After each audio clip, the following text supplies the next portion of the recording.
Olá, estamos iniciando mais um episódio de Conselhos de Classe, um podcast feito em parceria entre 3 consultorias de gestão de escolas, a Acto, a Espaço In e a Alabama. Bom, como nos outros episódios, vamos fazer a nossa lista de chamada primeiro.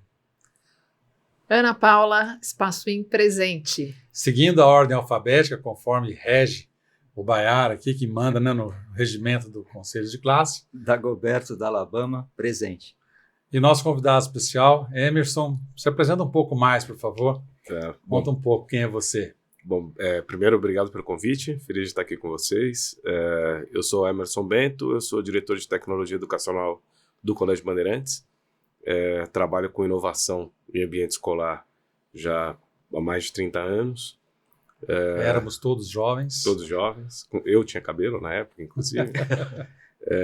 E nessa época, de lá para cá, eu trabalhei com cultura, fui professor, então eu levava, fazia sessões de cinema, sessões de teatro na escola. Legal. Antes disso, tinha sido professor de programação. Aí criei o primeiro departamento de marketing em escolas de São Paulo no início dos anos 2000. A gente teve a primeira campanha de publicidade que tinha um posicionamento de marca, uma Sim. proposta e uma campanha que era planejada para acontecer durante um ano. E há 11 anos, 11 não mais, em 2013 eu recebi o convite para assumir a diretoria de tecnologia do Bandeirantes. E a gente acabou fazendo todo o processo de transformação digital. Todo o time lá da escola é um time grande de TI. Uhum. E a gente fez o processo de transformação digital. Muito bom. E eu sou o Maurício Berbel, da Alabama, e hoje nós vamos falar sobre transformação digital nas escolas. Então, já olhei bastante para a câmera para trazer o nosso ouvinte para essa mesa, mas agora a gente fica mais fechadinho aqui na nossa conversa. Vamos falar de transformação digital. Você falou um pouquinho, Emerson, de alguma coisa que mostra que as nossas trajetórias foram bem próximas aí, né? Tanto na Alabama como a Espaço In também já. A Ana Paula era uma criança quando começou a Espaço In, mas já tem mais de 20 e tantos anos aí de estrada, né? Nós passamos desde... 20, quase 30, né? Isso, Você é mais de 30, é mais de 20. Deixa o exemplo 20. A gente passou pela tecnologia lá no comecinho, né? Os primórdios em que a computação na escola era um diferencial de marketing, né? Tinha faixas, você pendurava a faixa na porta da escola, né? Temos computação. Você lembra do logo, Maurício? Né? Isso, tinha linguagem do logo, né? Colocava para andar para frente, tanto, para a direita, para a esquerda. História, né? Fizemos tudo. Eu falo que eu dei treinamento era professor e eu falava, né? Olha a flechinha onde está aqui. Você quer fazer a flechinha subir. Então pega o mouse aqui. Sim. E vai, sobe. Aí a pessoa fazia assim, né? Subiu o mouse. Subiu o mouse, né? Não era intuitivo, né? Não via essa coisa para frente. É verdade. Então, realmente, a gente passou por bastante coisa junto. Sim. E também uma outra novidade na escola, que foi o marketing educacional, né? Que era uma coisa que também não existia. Mas o nosso assunto hoje vai ser transformação digital. Sim. A Ana Paula fala bastante de pessoas, e eu acho que talvez o maior desafio de transformação digital não seja nem o digital, seja a mentalidade das pessoas. Você concorda, discorda?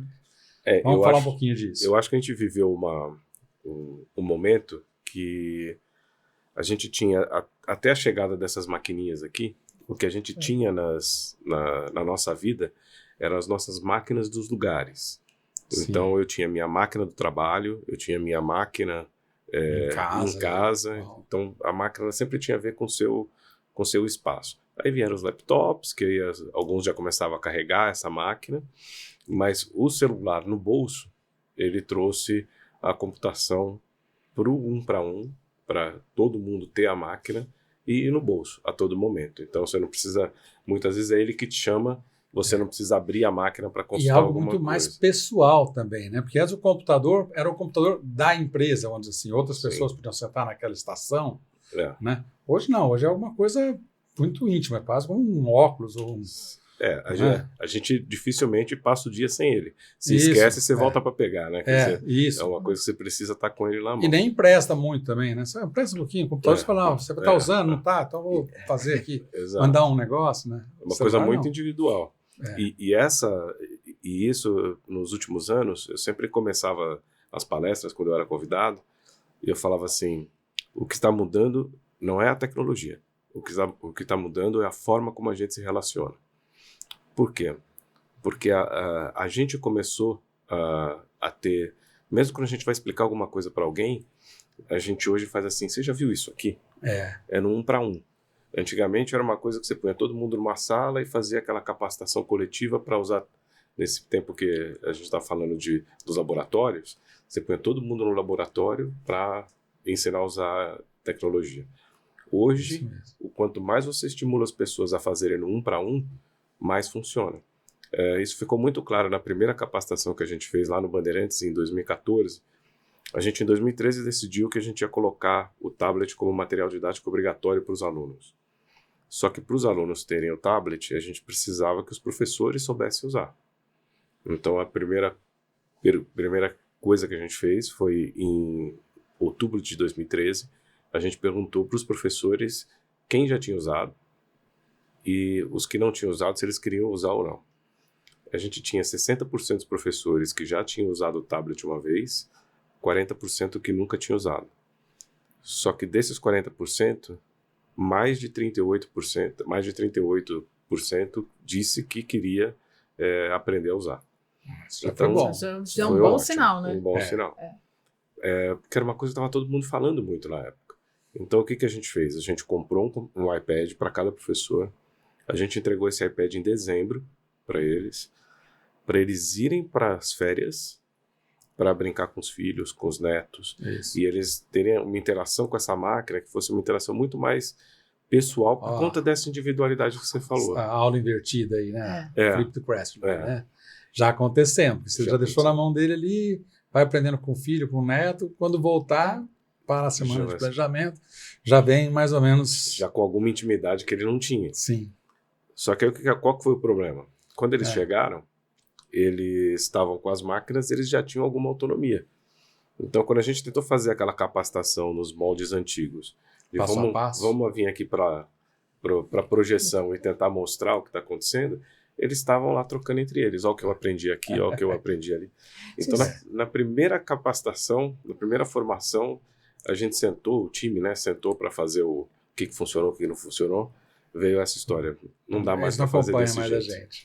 Então a gente tem que mudar. Em algum momento, observar que eu passei por um momento um pouco parecido com esse, e na nossa situação, nós notamos que os alunos estavam mais preparados que até o professor com relação à utilização da tecnologia. Você sentiu isso lá também? A gente sentiu bastante, Dagoberto, e teve a gente tinha uma ideia errada um preconceito mesmo. A gente achava que os professores mais velhos, eles teriam mais dificuldade de fazer a transformação digital, por conta da habilidade com a máquina. Tá. O que a gente percebeu já nos primeiros anos? O professor mais antigo, ele tem uma capacidade de lidar com o aluno dentro de sala de aula muito mais madura do que um professor que está começando. Então, muitas vezes você tinha um professor ali, né? Não quer mostrar que vai que falha e não... Então, o que a gente viu em vários casos? Então, tem um que para mim foi simbólico, assim.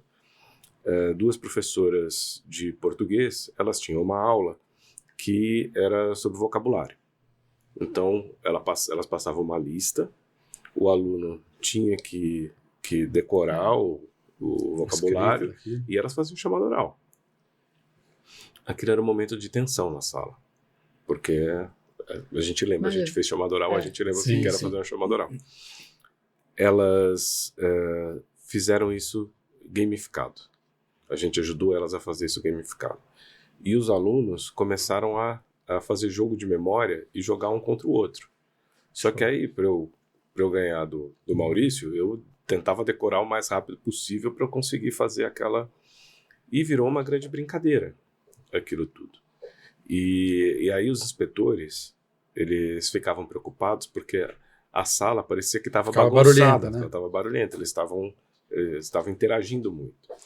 E essas professoras tinham uma habilidade com máquina muito pequena, mas elas transferiram, e é isso que me fez lembrar na tua pergunta, elas transferiram para os alunos essa habilidade do uso da máquina. E com a maturidade delas, elas conseguiram fazer... Conduziam, né? Elas conduzir a proposta que elas tinham de aula. Então essa que é, assim, como é que a gente consegue fazer com que o professor perceba que a máquina está ali como auxílio para aquele que é mais maduro. E muitas vezes eram os jovens, professores mais jovens, que estavam aprendendo para os professores mais antigos. E hoje em dia? Porque a gente vê que o jovem ainda continua. Muito na frente, né? Ainda você enxerga isso? Ainda tem. Lá na escola, a gente hoje... a gente considera que a gente passou já do momento de transformação digital. Então, nosso professor hoje, ele usa muito tablet, usa muito... pra vocês terem uma ideia, em 2024 foram feitas mais de 1.200.000 provas nos sistemas da escola. Então, assim, a tecnologia está no dia a dia dos professores. O que acaba acontecendo é que, por exemplo, com inteligência artificial, em 2023, em maio de 2023, o pessoal do Valor Econômico ligou lá na escola para saber como é que a gente estava usando, porque foi quando estourou a história do ChatGPT, ali meados de março de 23. E o que a gente tinha decidido no início do ano? Que a gente ia deixar o ChatGPT aberto, a conexão da rede da escola com a OpenAI a gente ia deixar aberto para os alunos usarem. E aí eu dei entrevista e falei, olha, fica aberto. Aqui está aberto. Está aberto e os alunos podem usar. E eu tenho 2 filhos que na época estavam na escola, né? E mandei, quando saiu a notícia, eu mandei para eles no grupo da família, aquela coisa de falar o pai aqui no jornal e tal, né? Aí eles, o Henrique, que é o meu filho mais novo, quando eu cheguei em casa, falou assim, pai, jura que pode usar o ChatGPT? Aí eu falei, claro, Henrique, desde que seja de um jeito... Nossa, pai, a gente usa desde outubro. Então, já era, eles já estavam usando. Então essa história é assim, eles pegam agora primeiro, pode usar oficial, né? Agora pode usar oficiomente. Agora não podemos ficar mais escondendo aqui. E isso é interessante, porque a gente deixou aberto, né, a nossa rede aos servidores da OpenAI. E o ano passado, em 24, se a gente pegar a quantidade de bytes que foram trocados entre os servidores e usar a BNT para transformar em páginas, deu 3.200.000 páginas de dados trocados de dentro da escola com os servidores da OpenAI. Não estou falando nem de outras que eles devem estar usando. Já é uma multidão. Aliás, o Bandeirantes tem sempre números bem expressivos. Né? E na questão da transformação digital, a gente deve passar um pouquinho aqui pela conversa de infraestrutura, né? Quer dizer, eu lembro lá dos tempos idos, né? Quando a gente começou a montar laboratório de informática, então uma das questões era colocar primeiro em rede, né? Sim. E aí tinha uma das questões que a gente discutia, que era assim, não põe a rede administrativa da escola na mesma rede do pedagógico, né? Dos alunos e tal.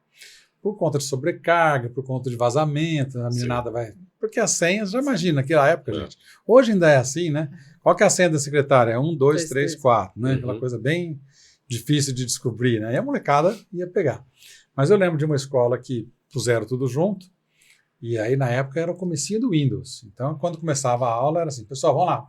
Igual você falou mesmo, passo a passo, né? Era instrucional. Sim. Então, vamos lá, todo mundo liga o computador, espera um pouquinho, não sei o que e tal. Agora digita WIN e bate Enter. Então, Win, Enter. Aí, lógico, 25 computadores na sala. Todo mundo bate Enter quase junto, carrega os Windows, travava tudo. Caía a tesouraria, caía a secretaria, caía todo mundo. Né?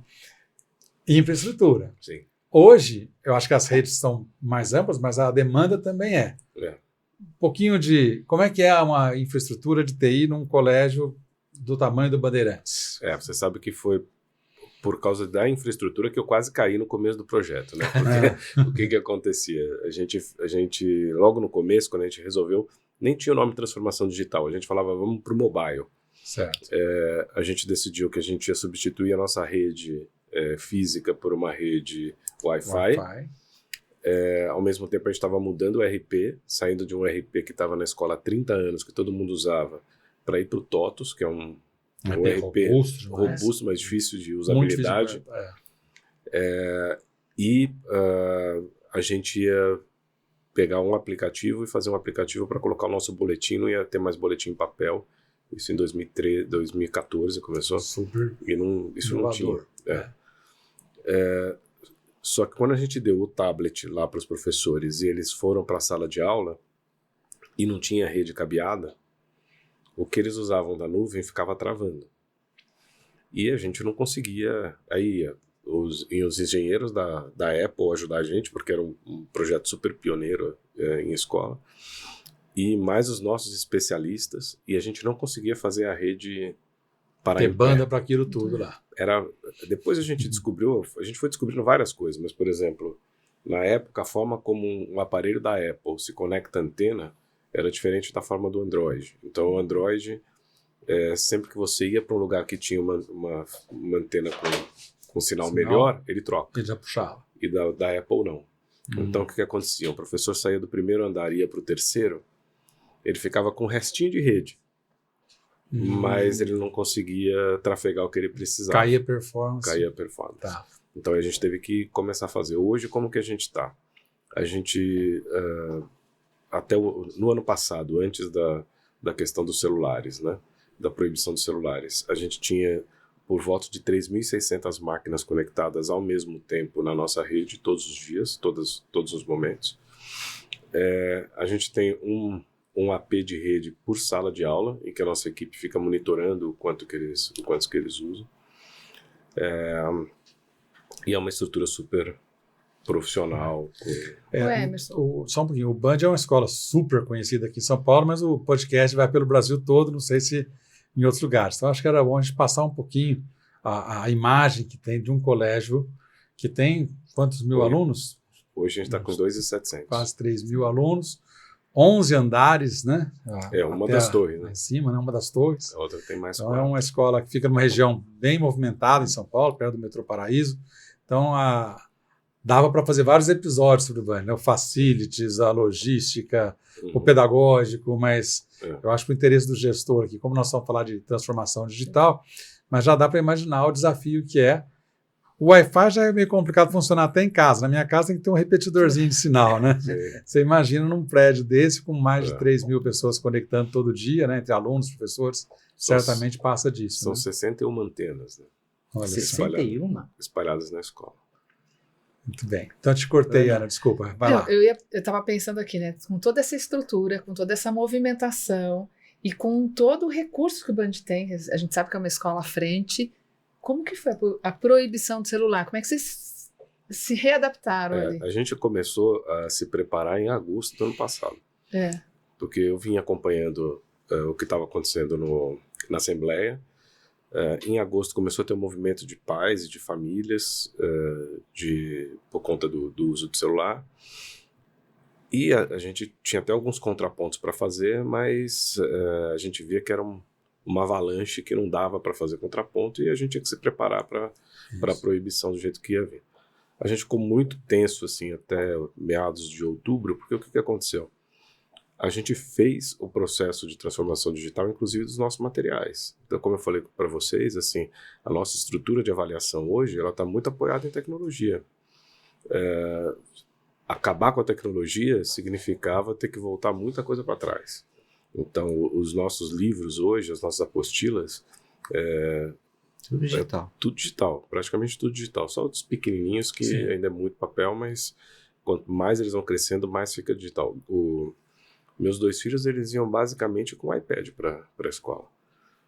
Porque o mesmo caderno eles usavam as anotações e tal. Né? Então, era tudo digital. A gente ia ter que ter uma mudança cultural muito grande. E isso trouxe uma atenção, mas a gente foi se preparando.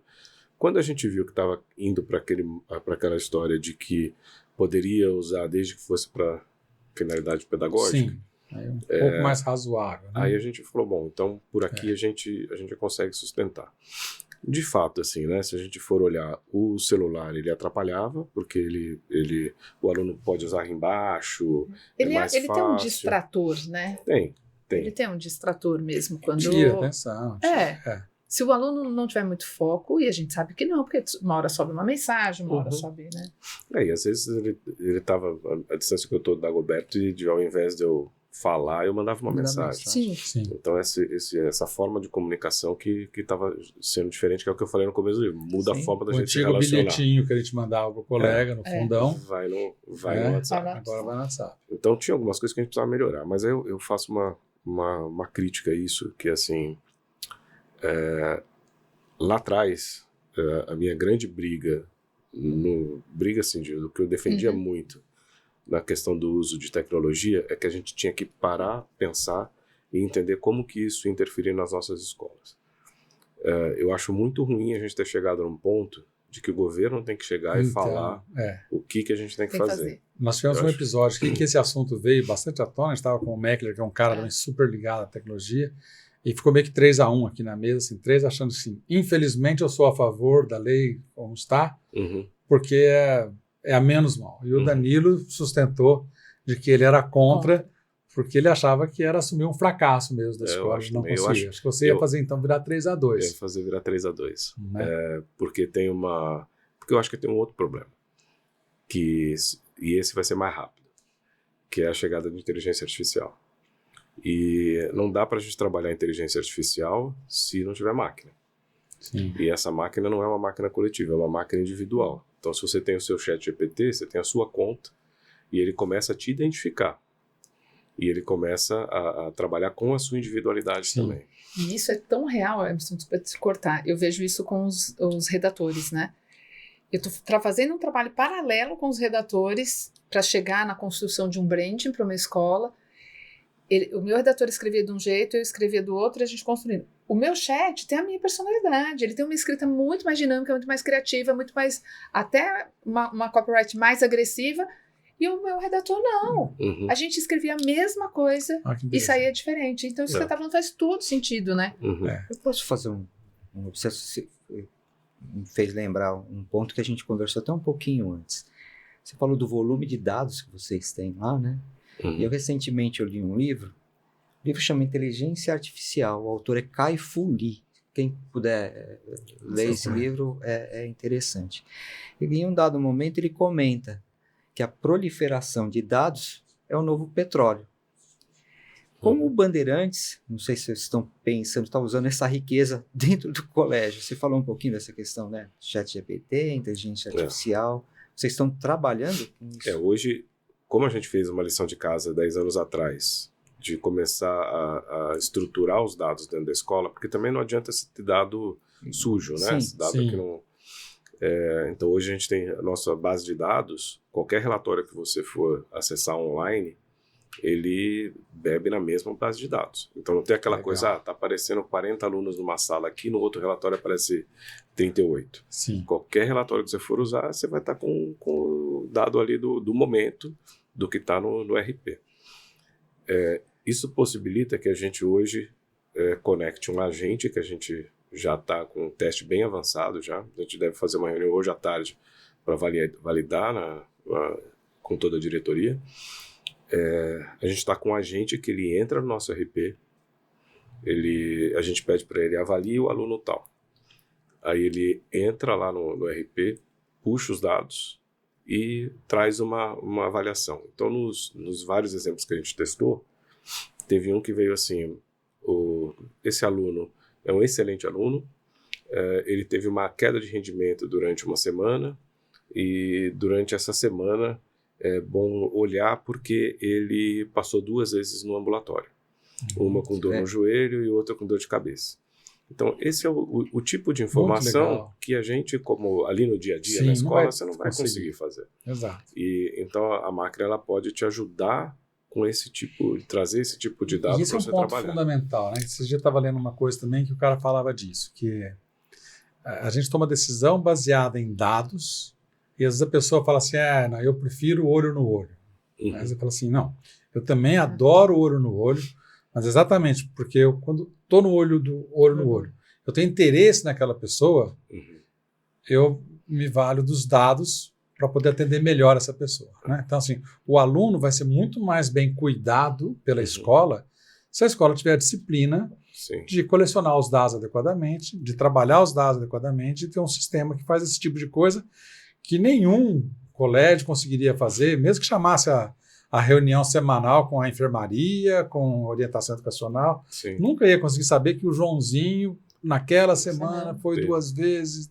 É. Essas conexões que são muito mais da E estatística imagina mesmo. assim, eu fico pensando o trabalho desse coordenador, né? Quanto tempo economizado Sim, e que eficiência Se atingida. antecipa muita né? coisa. Acho que ele né? nem perceberia, né? Exato, Que o não, ele aluno não foi- perceberia, exatamente. Mas assim, olha o salto que a gente dá. É. E tem um desafio, Emerson. Eu tenho um viés muito alto, porque a Espaço começa com o RH, né? Tá. E uma das tendências do RH é exatamente essa conexão da inteligência artificial para análise dos dados, para você cuidar das pessoas. Sim. E é chegar exatamente a isso. Vocês conseguiram no pedagógico. Olha que top. É.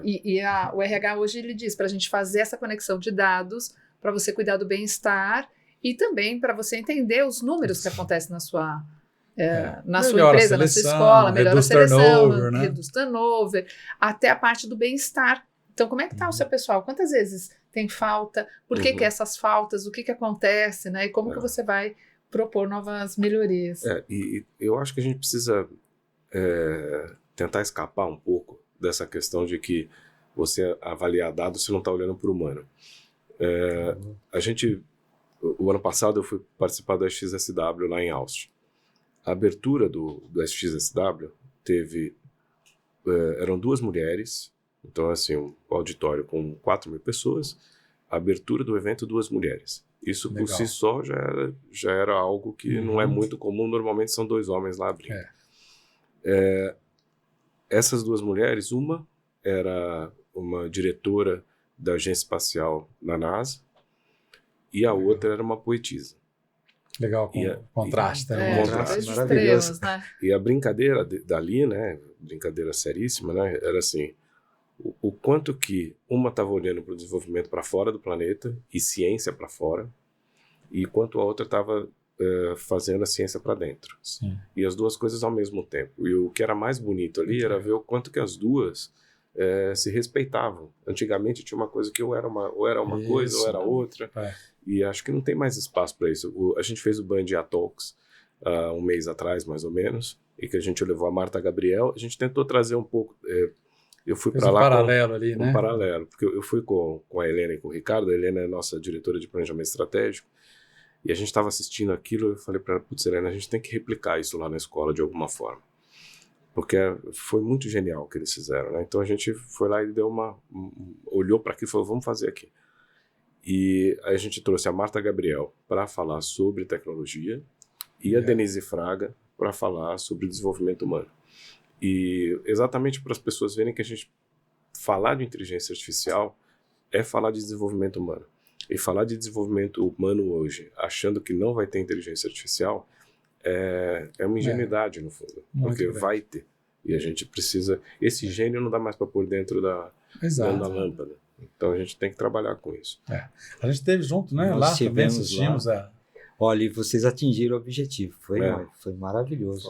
Foi um evento marcante. Foi rico o evento, muito bom. Imagino para vocês que tem todos os bastidores e tal, mas para a Sim. gente mesmo, da Roberto, eu conversamos muito sobre o Band Talks depois do evento e é alguma coisa que fica para a gente, né? Pode ser 10 anos para frente. Você lembra uma vez? Nós fomos? Com certeza a gente vai lembrar desse momento. Foi muito especial. O time todo estava com muita vontade de fazer. Então a gente fazia as reuniões e foi o time de tecnologia que fez. Então a chegada com o ingresso, com o QR Code, que tudo ali era experiência aí foi um pouco da minha visão de marketing lá de trás, era experiência do usuário, experiência do cliente ali. Desde o primeiro momento a gente foi pensando em cada detalhezinho para... Põe o livro aqui, por favor, já que ele falou de um pouquinho de marketing, vamos fazer um jabá aqui. Né? Nós temos um livro aqui muito interessante do Emerson, que nós estamos falando muito sobre a Beth nesses episódios mais recentes aqui, mais recentes, datando, né? A gente não sabe quando você vai assistir. Beth 25. Nós estamos em 2025, em abril de 2025. Vai que a pessoa resgata isso aqui lá num pendrive. Daqui 200 anos, né? Vai descobrir. E aí você está com esse lançamento também na Beth. Né? Conta um pouco como foi que surgiu o livro e qual a sua expectativa em relação ao evento e ao lançamento. Quando eu recebi o convite para assumir a diretoria de tecnologia, eu estava no momento em que eu vinha estudando muito teoria de redes, do Paul Barron, e tinha alguns livros que tinham me provocado bastante. Então, o Cauda Longa, do Chris Anderson. E aí eu tentei a teoria do caórdica, do caos com ordem, como é que isso se dá. Então, estava tudo acontecendo ali ao mesmo tempo, e eu queria... eu usei muito isso para fazer o processo de transformação digital da escola. Certo. E em algum momento eu comecei a fazer as palestras em vários lugares, e as pessoas me falavam, você precisa pôr isso no livro. Um casadinho aí, né? Palestra e livro costumam andar junto, né? E aí eu peguei e falei, não, vamos fazer o seguinte, vou juntar tudo isso e vou trazer para o livro. No livro eu começo contando um pouco como foi a trajetória dentro do Bandeirantes, porque não foi nada fácil, assim, os primeiros anos foram anos, eu brinco que no final de 2015, né, eu cheguei no final de 2013, no final de 2015 eu era a pessoa mais odiada da sala dos professores, né? Os professores não queriam me ver de jeito nenhum, porque eu estava mexendo muito ali nas estruturas. Você chegou a ter aquela sensação que muito dono de escola que nos acompanha fala que sente. Quando ele entra na sala dos professores, o volume dá uma baixada rápida. Ele fala assim, o assunto acho que era eu, né? Porque acabou o assunto, entrou, né? Mas também tinha uma coisa que era assim, às vezes quando um professor estava com algum problema, e ele via que os donos estavam na sala, e eles ficavam falando alto do problema para o dono ouvir quando eu entrava. Pior ainda. E aí, mas enfim, mas essa fase passou, assim, eles começaram. Eu acho que teve esse professor que eu brinquei agora, ele realmente fazia isso. Quando eu entrava na sala, se algum outro diretor tivesse lá, ele começava a gritar que estava com problema na sala. O problema da rede continua existindo, viu? O aplicativo da chamada não está funcionando direito. Mas foi interessante porque aconteceu uma coisa que foi assim, na volta da pandemia, a gente estava naquela fase de que não podia ligar ar-condicionado, todo mundo de máscara, e esse professor passou por mim, assim, transpirando, porque estava muito calor e a camisa dele molhada, assim. Aí ele estava indo ao toalete, quando ele bateu na porta, ele voltou. Ele virou para mim e falou assim, olha, eu queria te agradecer por você ter insistido tanto naquela época de ter feito a transformação, porque foi isso que sustentou a gente nesse período de pandemia. Então esse tipo de... Às vezes tem umas apostas que a gente tem que fazer que as pessoas vão ficar no começo... lidar com inovação é isso. É saber que você está mexendo em status quo, você está mexendo no conforto das pessoas muitas vezes, e que isso vai trazer incômodo. Emerson, e olhar para um lugar que ninguém olha, né? Porque a inovação traz, quando você fala desse desconforto, é isso, né? A inovação traz um olhar para um lugar que ninguém olha e se preocupar com coisas que às vezes as pessoas não conseguem antecipar. Tá? Você sabe que eu vivi nesse momento aí, fazendo terapia e tal, na época, ainda faço, mas na época fazendo terapia, e teve eu sempre carreguei uma história que é assim, até começo do século XX, a gente tinha os corpos das pessoas escravizados. Então as pessoas eram donas dos corpos dos outros. A partir do século XX, a escravização passou a ser intelectual e do querer. Então como é que eu escravizo alguém? Se eu fizer com que o outro queira o que eu quero que ele queira, então se eu fizer o que o outro queira, o que eu quero que ele queira, ele é meu escravo. Sim. Domino ele por ali. Eu domino ele por ali. E isso é uma coisa que eu abomino, assim, acho que cada um tem que ter o seu... Que foi para a linha do consumismo, da exploração do trabalho e tal, de né? tudo. Por aí, tá. E agora só que aí, mais quando você está vendo a questão da inovação, que é isso que você trouxe, né? E você enxerga uma coisa, mas eu não tenho o direito de querer que o outro queira o que eu quero que ele queira. Eu tenho que, de alguma forma, fazer com que ele consiga ver o que eu estou vendo. E não que ele faça o que eu quero que ele faça. E isso é um desafio enorme. Porque você fazer a inovação sem ser autoritário é muito difícil. Você Até porque volta numa coisa, porque assim, não é que eu quero que você queira, mas eu enxergo coisas que você ainda não enxerga. E diante de um lugar que você está, num colégio, óbvio, ninguém antecipou e ninguém imaginaria uma pandemia. Mas se você não tivesse arriscado ou comprado determinadas brigas ou lidado com o desconforto de não ser amado, o que teria sido? Vou fazer um comentário aqui. E como lidar com a dependência? Dependência tecnológica, tá? Eu passei por um momento na escola que a gente tinha que reestruturar lá uma estrutura de rede. Nós íamos ficar com 2 dias sem internet. Sem computador, sem internet. Diretora pedagógica vem, puxa, não tem jeito, os professores estão reclamando, eles não tem como dar aula. Eu falei, pois é, o quadro está lá, o giz está lá, a caneta está lá. Né? Tiraram isso dentro da sala de aula? Não, né? Pois é. Eu vou alimentar um pouco mais para explorar o Emerson mais um pouquinho nessa rodada, que daqui a pouquinho a gente já chega para o final aqui, né? Mas eu acho que você entrou num lado bem filosófico, acho que é legal a gente tentar aprofundar um pouquinho aqui. Tem uma sutileza ali entre você orientar e você manipular, né? Você dar liberdade de pensamento ou você deixar solto nesse mundo digital. Perfeito. E aí entra um pouco essa questão da dependência de telas, que a gente já meio tangenciou aqui quando falou do celular. A gente vai ter um episódio específico falando da série da Netflix lá da adolescência, né? Tem um limite meio tênue que acho que o educador hoje, que aprofunda um pouco mais, ele deve ficar em alguns dilemas, né? Até que ponto que, como você falou mesmo, proibir celular é um retrocesso do ponto de vista de educador. Né? Eu simplesmente proíbo, não tenho liberdade de usar, não pode usar isso aqui porque eu não consegui te ensinar a usar. Né? Mas, ao mesmo tempo, não posso soltar ele nesse mundão. Sim. Eu quero que ele pense por si só, mas eu não quero que ele pense besteira demais. Né? Tem coisas que ele não podia estar pensando. Neonazismo, etc., os extremismos dos adolescentes e tal. Como tem sido, e você então chegou para fazer um livro que você já refletiu bastante, né? Como tem sido amadurecer esse tipo de dilema dentro da sua cabeça mesmo, Emerson? Eu vou contar um casozinho que eu acho que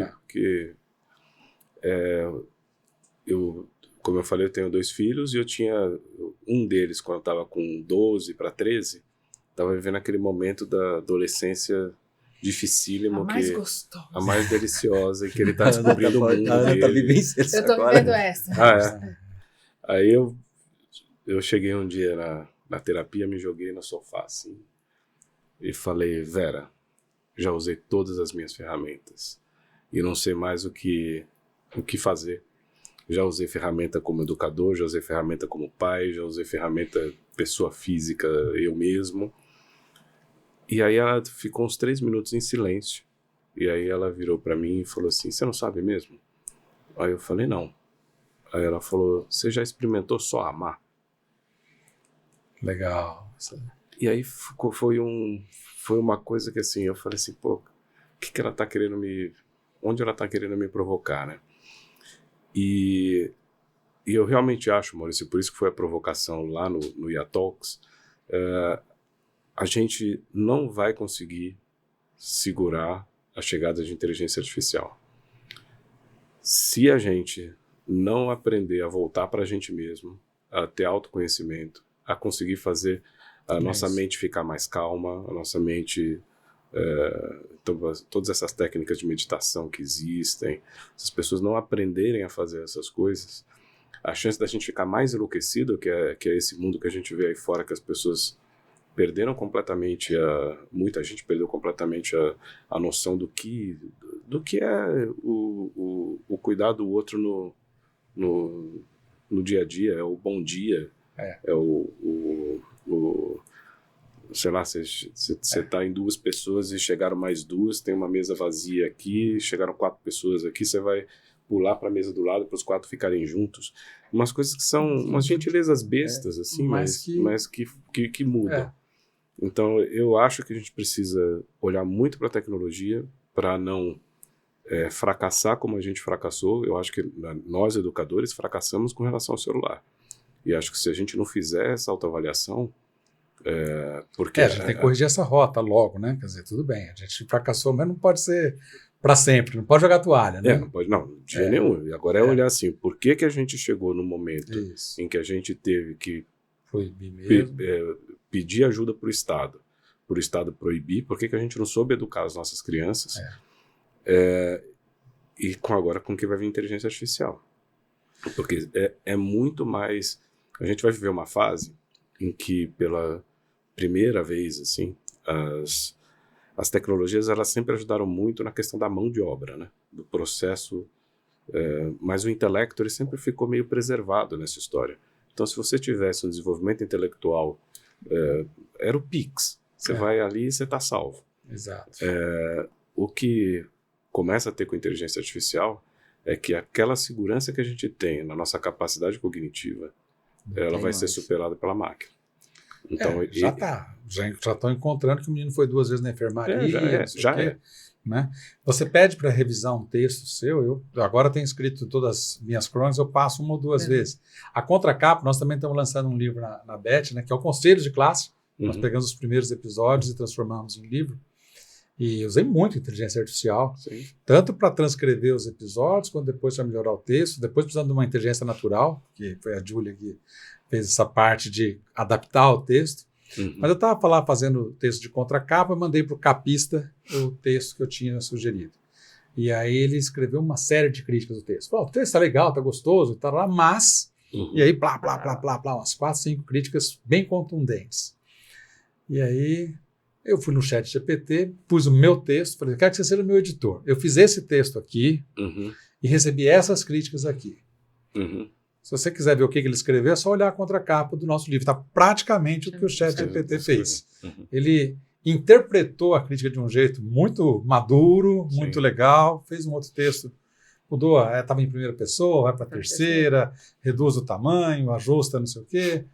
Poxa, tem como não usar um negócio desse? Né? O que a gente tem que cuidar agora, que eu acho que a gente não se posicionou politicamente durante a transformação digital.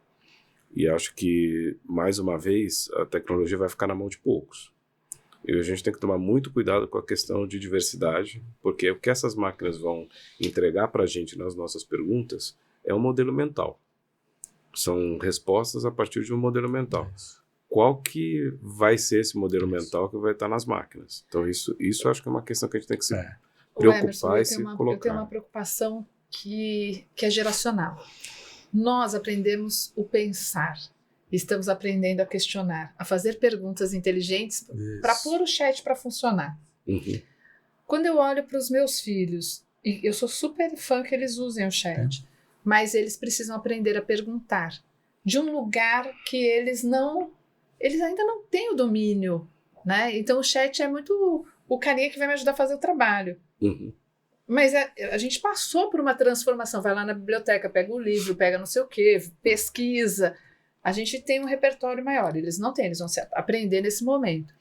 Eu fico me perguntando se o professor que viveu essa diferença geracional, o quanto que ele também não tem que se adaptar para ensinar essa geração a pensar e a pensar no modelo de uma máquina, para que assim, vai vir um modelo mental pronto, da onde, como é que eles desenvolvem uma criticidade para não comprar algo tão pronto? Ana, não é só o pensar, né? Não tem paciência também, né?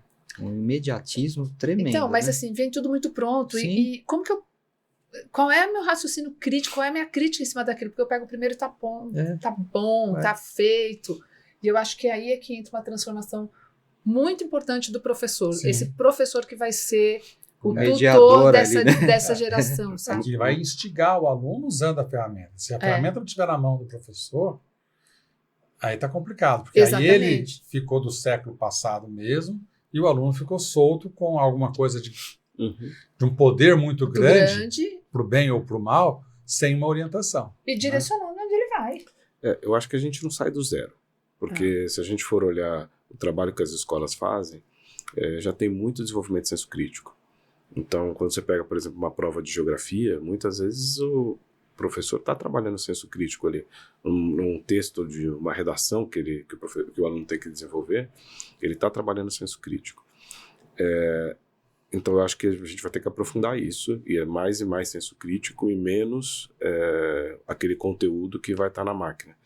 Eu acho que quando a computação foi para a nuvem, a gente começou a colocar a nossa memória um pouco lá. Então, a gente hoje, por exemplo, eu sei o celular da minha esposa. Você está melhor que eu. Melhor que eu também. Aliás, eu sei os últimos dígitos porque é a senha do iFood. Então, eu sei o celular da minha esposa, não sei mais nenhum. Toda a outra minha memória está na nuvem. Exatamente. Então, isso a gente já delegou para a máquina. E a gente vai começar agora a delegar algumas informações e algum tipo de raciocínio que a máquina vai fazer para a gente. Agora, qual que é quando eu recebo da máquina, avaliar se aquilo faz sentido no meu relacionamento com o Maurício, no meu relacionamento com você, por isso que eu acho que é mais humano essa revolução. Precisa ela ter muito um humana. contraponto aí, né, do desenvolvimento tecnológico para cá.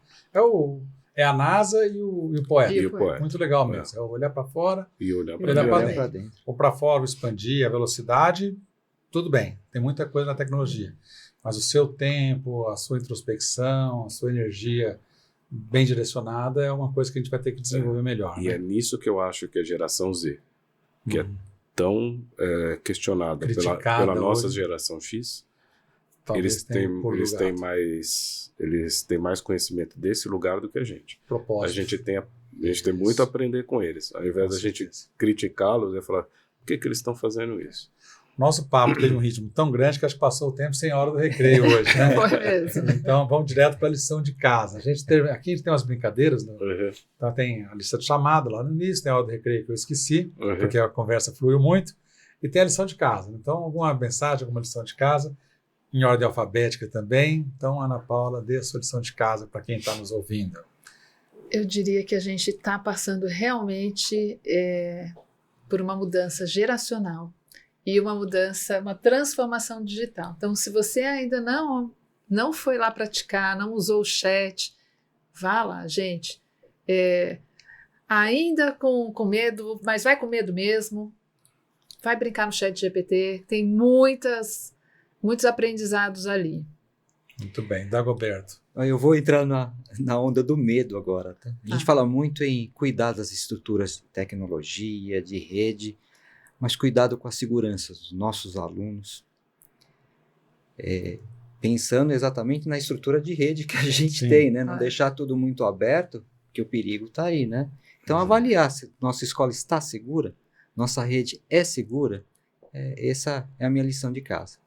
Emerson, sua lição de casa para quem nos assiste. Eu acho o que vocês falaram super importante, mas eu acho que a gente tem que olhar muito para o desenvolvimento humano e individual de autoconhecimento. Eu acho que é importante a gente dar o tempo para a gente encontrar os momentos que a gente vai cuidar do nosso físico, o momento que a gente vai cuidar de acalmar nossa mente, não achar porque a vida vai acelerar mais. E se a gente não sair do furacão e ir para o olho do furacão, mesmo que a vida esteja muito agitada, se você estiver lá dentro do furacão, você só vai ficar vendo as coisas girar. Então eu acho que é tentar achar esse lugar, tentar achar técnicas que te acalmem, que te possibilite dormir melhor, que te possibilite se alimentar melhor, quer dizer, cuidar mais do humano, porque a tecnologia, ela vai entrar, queira ou não queira, e a gente vai aprender a usar, queira ou não queira. Boris, posso fazer uma parte aqui? Claro. Isso é tão real, porque assim, você fala para a criança, né? Sai do videogame! E ela vai para onde para relaxar? Para a TV. A tela saiu da tela pequena ou dessa tela. E ela vai para uma tela maior, gente. Ela não vai andar na grama, ela não vai. É exatamente mas isso. Mas é porque nós adultos não vamos, né? Também. O exemplo que eles têm. Mas o descansar é isso, a gente mudou de tela. Né? A gente então, acho que não desce junto pro playground com eles. A gente fica com o celular na mão, falando para ele parar do videogame, parar do celular. E ele vai assistir um mas filme, a gente mas tá é dando outra exemplo tela. Então, isso que o Emerson falou é uma lição de casa muito importante, né? É o fio terra, tem que ter um fio terra. A minha lição de casa visite o nosso stand na BET Brasil e procure saber o dia e horário da palestra do Emerson. Não sei se você sabe de cabeça dia aqui. 28 às 2h30. Dia 28 de abril de 2025, às 14h30. Se já passou dessa data, quando você está vendo isso, entra lá na internet, põe lá Emerson Bento, digital, uma mudança cultural. Com certeza você vai achar um jeito de aprofundar um pouco mais e e saber um pouco das experiências que ele tem, compartilhando com a gente. Obrigado, gente. Até uma Obrigado, próxima. Obrigada, Obrigado. pessoal. Obrigado. Até. Obrigado.